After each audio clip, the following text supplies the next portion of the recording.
Hi, I'm Dr. Sia, and in this video, we're going to look at the defense mechanism called projection.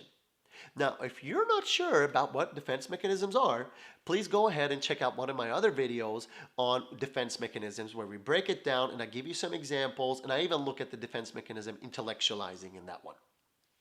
But here we're going to look at the defense mechanism projection. We're going to look at how it comes about, what problems it can cause, and what we can do about it. So say, for example, a person, a hypothetical person, we're going to call this person Ali. So Ali tends to project. The question there is, what is this thing that Ali is doing when she's projecting? Okay, projection is just when Ali takes something that's happening inside of her and instead thinking that it's happening inside of somebody else. So when Ali has something happening inside of her and thinking that's happening inside of somebody else instead, that's projection. Okay, let's look at an example. So Ali might have always felt in her life that when she gets angry, that people get critical towards her. Maybe perhaps throughout the first 15 years of her life, the kind of people that were around her would get really angry at her if she was angry. They would maybe get really critical towards her when she was angry. And maybe they would even get a bit scary and threatening towards her when she was angry. Now, in her current relationships, Ali might still expect people to be that way. So whenever she feels angry, she might think that people are going to get critical with her, perhaps even threatening towards her, or angry with her.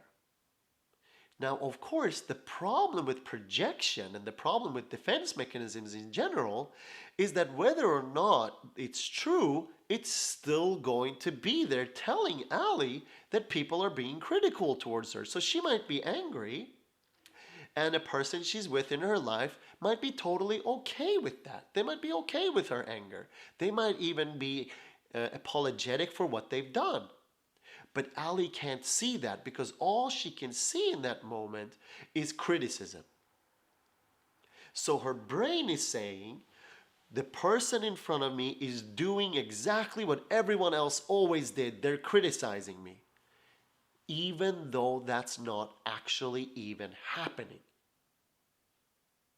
So you can see how problematic projection is because it keeps a person in a really bad frame of mind.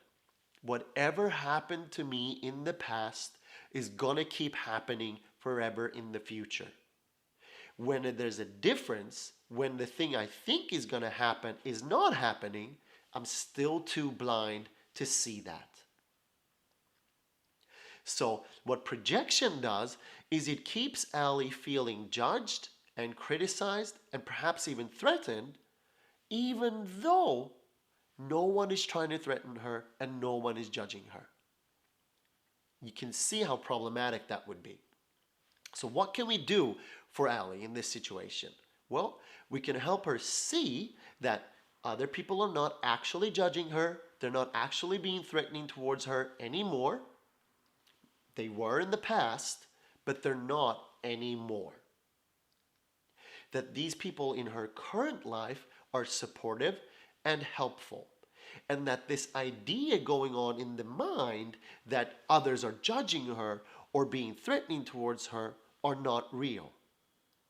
This allows Ali to feel less judged and less threatened whenever she feels angry. Now she can express her anger fully to the people in her life, knowing that they won't judge, be angry back, or threatening towards her anymore.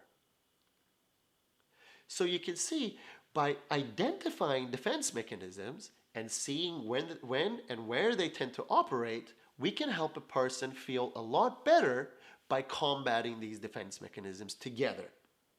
So this is just one example of how projection happens. And of course it happens for people from all nations, irrespective of if they're men or women or however they identify nationally, gender-wise, values-wise. Projection just can happen for everybody. So no one's excluded.